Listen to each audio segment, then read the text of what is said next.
Let's continue with the chapter 6 life processes. In that we were studying about transport. Okay, transportation in human being, that we were studying. So I have explained about various systems that involved in the process of transportation in human being, like blood circulatory system and lymphatic circulatory system. So blood circulatory system includes, or their components are, blood, isn't it, blood vessels and heart. And we have discussed all this, and I told the structure and functioning of heart. Okay, and I also explained about single circulation and double circulation. Okay, so today we are going to study about the blood pressure, okay, and lymphatic, okay, and lymphatic system, circulatory system. So what do you mean by blood pressure? That is when blood flows through the blood vessels. Okay, the force the blood exert on the walls of the blood vessel is known as what? Blood pressure. Okay, so what is blood pressure? You would have heard about, you would have seen also some of the machines, okay, with which instrument with which the blood pressure is measured. Okay, so when you go to the hospital and all with your elders, you would have seen some machine like this. Okay, the doctors or nurses used to tie over the arm, and they used to take the pressure. So that instrument is known as sphygmomanometer. Okay, what is it? Sphygmomanometer. Okay, and what is blood pressure? Blood pressure is the pressure that is exerted on the walls of the blood vessel by the blood as it flows through the blood vessel. Okay, and the blood pressure is always explained in two terms. Okay, so that is the systolic pressure and the diastolic pressure. Systolic pressure and diastolic pressure. Systolic pressure is the pressure that is exerted on the walls of the blood vessels. Okay, when the heart is contracting. Okay, when the ventricles contracts, what will happen? The blood will be pushed towards the arteries, isn't it?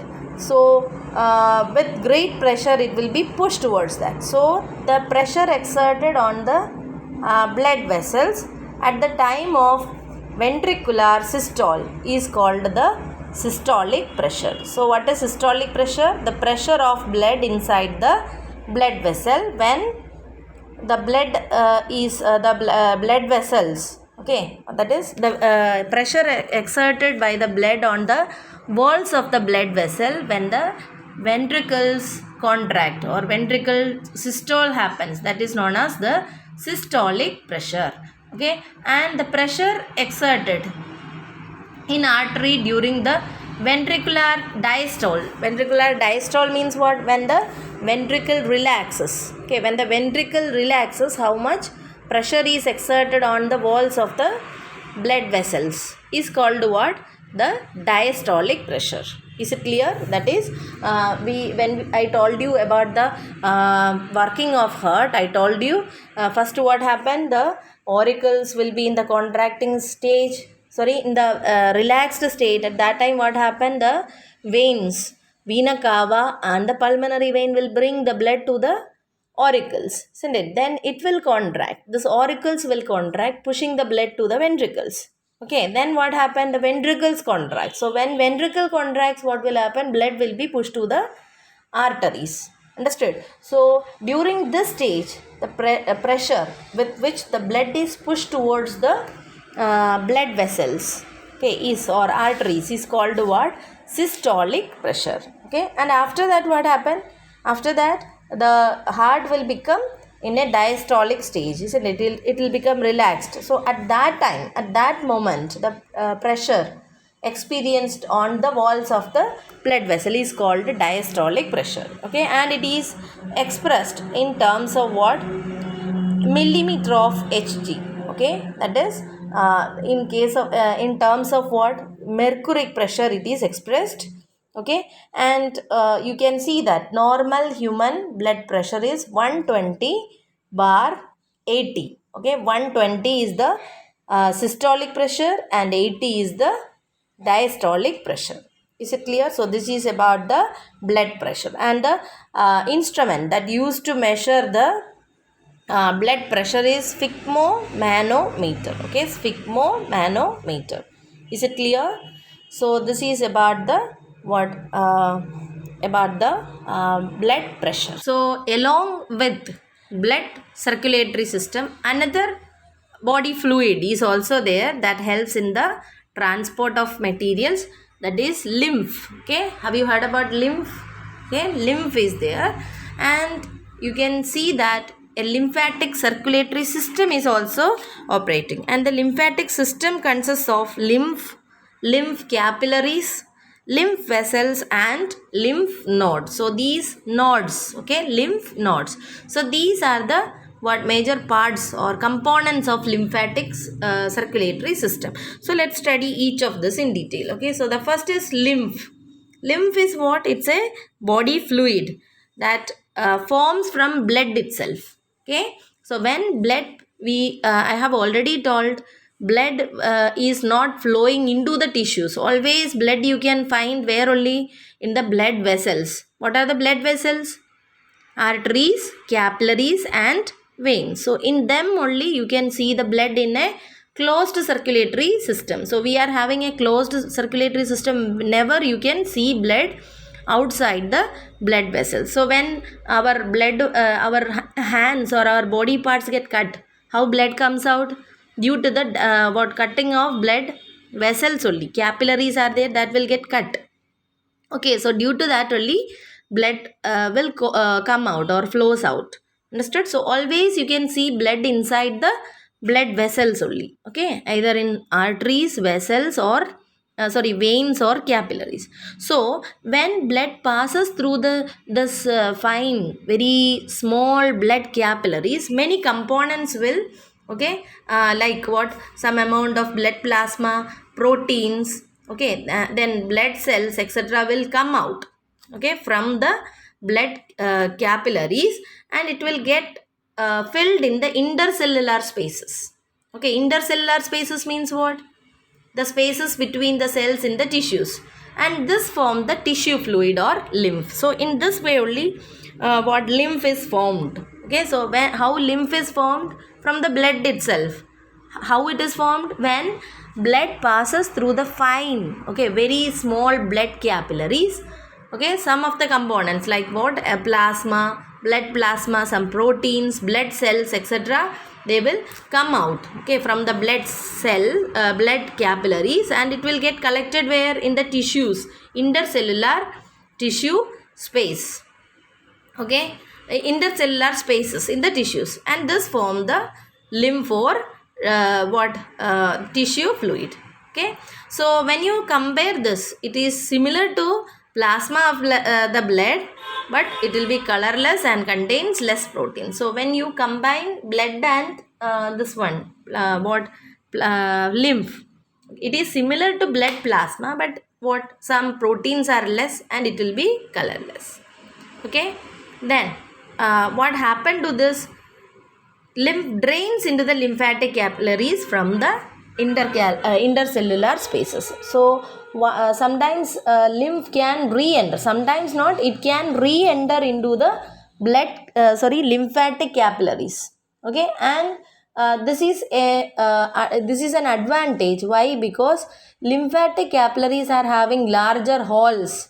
Okay, their pores or holes are larger than what? The blood circulatory systems capillaries, blood capillaries. Understood? So bigger proteins and all can re-enter into the lymphatic capillaries easy than what it is entering into the blood capillaries. So it will re-enter from the intercellular space into the lymphatic capillaries. Okay, and this lymphatic capillaries, what are lymphatic capillaries? They are also very thin type of lymphatic vessels. Okay, and they join to form what? Large lymph vessels.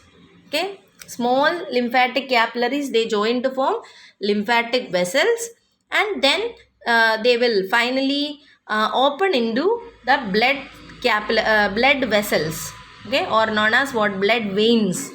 Okay, to the veins it will enter later. Okay, so it can carry digested, absorbed fat, etc. from the intestine, okay, and excess fluid from the intracellular spaces. Okay, so this is the major function of what, lymph.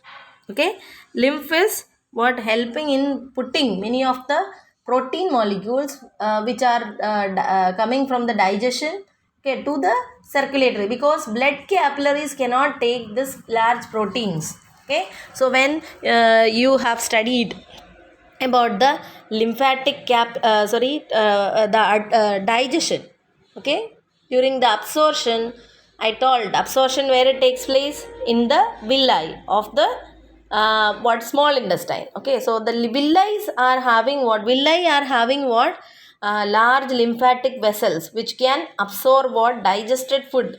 Okay, so digestion of digested foods absorption, okay, and what, big fat molecules, okay, and also what, it helps in the what, controlling the excess fluid which is getting accumulated in the intercellular spaces. So these are the functions of lymph.